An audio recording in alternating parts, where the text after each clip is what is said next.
জীবনটা এটা হচ্ছে লালসাময় একটা জীবন, লোভ, মরিচিকা, মায়াজাল। এই মায়াজালে আমরা আটকে আছি, ফলে মৃত্যুর কথা আমরা ভুলে গিয়েছি। পাগলের মতো ছুটছি, আরো টাকা লাগবে, আরো খ্যাতি লাগবে, আরো যশ লাগবে, আরো দাপট লাগবে। আমার এত টাকা দিয়ে কি হবে? এত সম্পদ দিয়ে কি হবে? এত ব্যস্ততা দিয়ে কি হবে? তোমার স্টপ, থামুন, অনেক হয়েছে, আন্না, থামুন।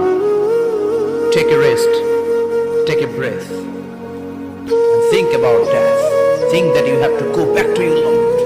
একটু বসেন না, একটু ভাবেন যে আমাকে চলে যেতে হবে, চলে যেতে হবে। এই কোলাহল, এই ব্যস্ততা, এগুলো থাকবে, থাকবো না আমি। সাইয়েদনা ওমর ফারুক বলেছেন, মুতু ক্বাবলা আন তামুতু, মরার আগে একবার মরো। হাসিবু ক্বাবলা আন তুহাসাবু আলাইকুম, তোমার হিসাব নেওয়ার আগে তুমি একবার নিজের হিসাবটা করো না।